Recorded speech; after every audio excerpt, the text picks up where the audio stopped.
जय भोले की। भाइयों बहनों एवं मित्रों, रवि लांबा का नमस्कार स्वीकार करें। भाइयों, एक डॉक्टर के यहाँ सुबह 6 बजे घंटी बजी तो डॉक्टर की पत्नी बाहर निकली, दरवाज़ा खोला तो देखती है कि एक बुजुर्ग व्यक्ति सामने खड़ा हुआ है। वो बुजुर्ग व्यक्ति उसको जानता था क्योंकि वो डॉक्टर साहब पे पहले आता था, बुजुर्ग था। तो उसकी पत्नी ने बड़े आदर सत्कार से उससे कहा, आइए दादा आइए, आज सुबह सुबह क्या बात है, तबीयत तो आपकी ठीक है? तो बुजुर्ग व्यक्ति ने उनसे कहा कि नहीं, मेरे को एक दिन सब्जी काटते हुए मेरे अंगूठे में छुरी लग गई थी, तो मैंने डॉक्टर साहब से टाँके लगवाए थे, तो वो मैंने टाँके निकलवाने आया हूँ। तो उसने बड़े आदर सत्कार के साथ में उसको बिठाया। तब तक डॉक्टर साहब अंदर से आ गए। तो डॉक्टर साहब ने क्या बात है आज बहुत जल्दी? तो वही बात उन्होंने कहा, एक्चुअली मैंने कहीं 9 बजे जाना था तो इसलिए मैं आज आपको तकलीफ दी, जल्दी आ गया। तो डॉक्टर साहब बहुत ही अच्छे दयालु किस्म के थे, बहुत ही मतलब हृदय से बहुत ही अच्छे डॉक्टर साहब थे। भाइयों, कई बार आपने ये देखा होगा कि बिल से तो सभी डॉक्टर इलाज कर लेते हैं, लेकिन दिल से बहुत कम डॉक्टर होते हैं जो दिल से इलाज करते हैं। वो डॉक्टर था जो दिल से इलाज करने वाला डॉक्टर था।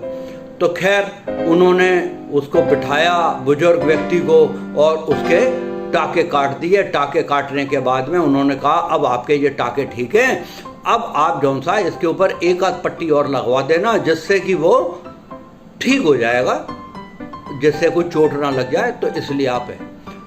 तो डॉक्टर साहब ने उनका बड़ा धन्यवाद किया और कहने लगे कि मैं चलता हूँ। तो डॉक्टर साहब बोले कि आपने कहीं जाना था, तो अगर आपको लेट हो रहे हो तो मैं कहीं आपको अपनी कार से छोड़ दूँ क्या? नहीं मैं चला जाऊँगा।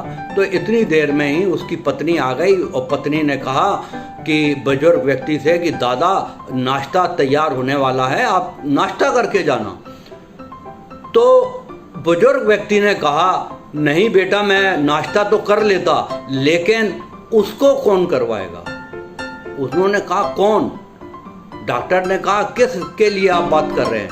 कहने लगे, मेरी पत्नी है, उसको कौन करवाएगा? तो उन्होंने कहा, वो कहाँ रहती हैं? कहने लगे, वो नर्सिंग होम में हैं और उनको वो अपनी याददाश्त खो चुकी है।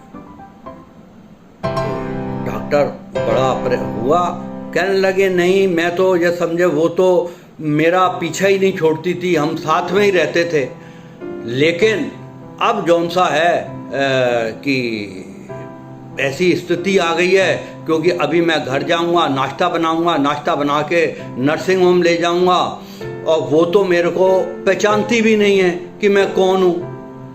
तो वहाँ पे उसको मैं खिलाता हूँ तो वो बिल्कुल मेरे को अलग से ही देखती है, घूर घूर के देखती है, मतलब, लेकिन मेरे को पहचानती नहीं है।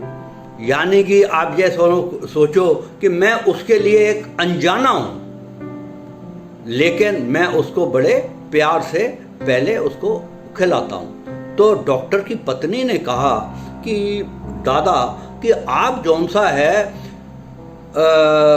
रोजाना आप सुबह जाते हो, एक चक्कर काटते हो, नाश्ता बनाते हो, तो आप थक जाते होगे, आप इतने बुजुर्ग हो।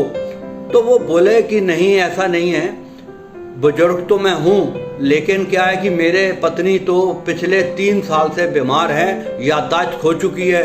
जब ज़्यादा तबीयत खराब हो जाती है तो वो नर्सिंग होम में होती है, नहीं तो वो घर रहती है, आजकल नर्सिंग होम में। तो क्या वैसे तो मैं जौन सा है 3 चक्कर नर्सिंग होम के काटता हूँ। अच्छा जी।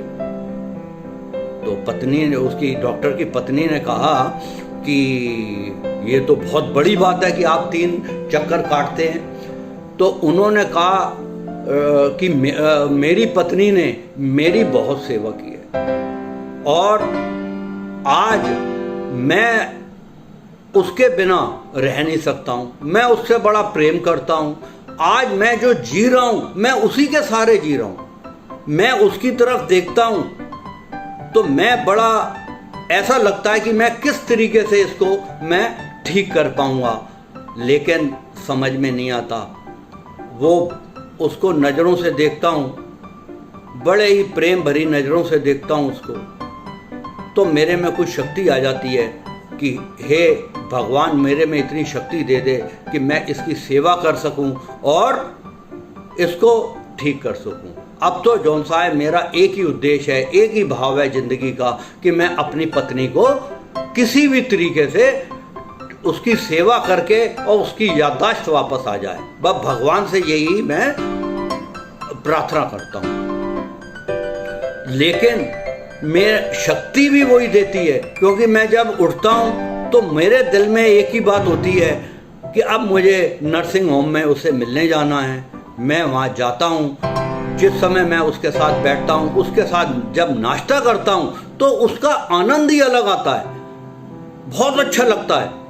उसको जब दोपहर के अंदर मैं जाता हूँ, उसको जब रोटी खिलाता हूँ तब बहुत ही अच्छा लगता है। तो मैं तो जौन सा है उसी के लिए जी रहा हूँ, वही मेरी ज़िंदगी है और वही मेरी ताकत है और वही मेरे को फुर्ती देती है।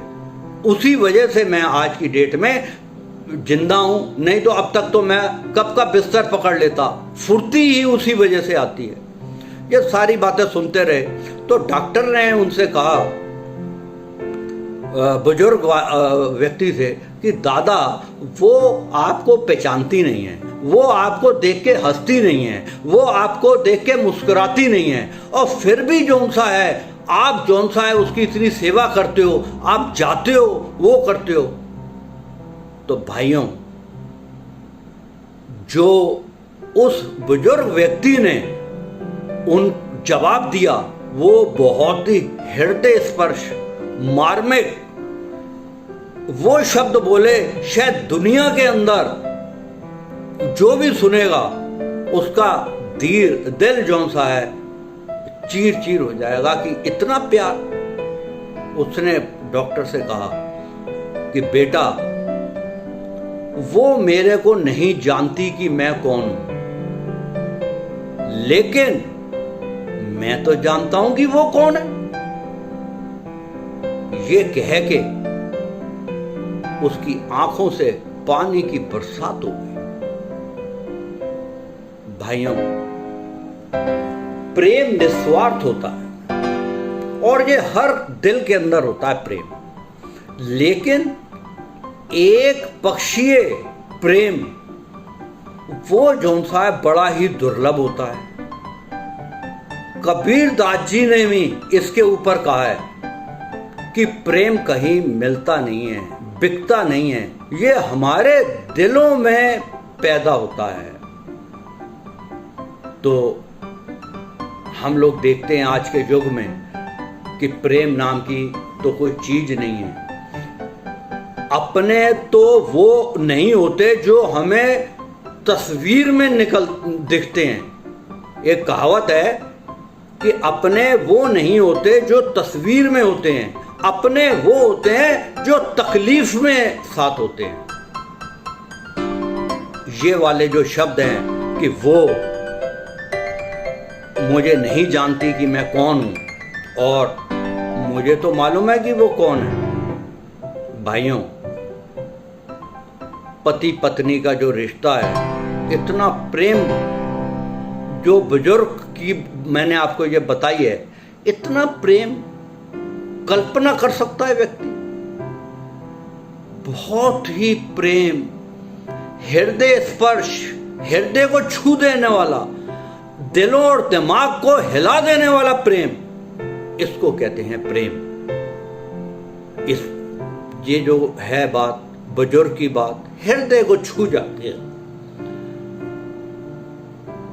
भाइयों, अगर आपको मेरी ये प्रेरणादायक मोटिवेशनल स्टोरीज अच्छी लगती हैं तो आप इसको सब्सक्राइब कर लें, और मेरा एक चैनल बुजुर्गों के प्रभावशाली टोटके एवं उपाय भी है, उसको भी आप कर लें, क्योंकि जीवन के अंदर किसी भी प्रकार की कोई भी छोटी मोटी परेशानी आती है तो हम उपाय, पाठ, पूजा से हम उसे दूर कर सकते हैं।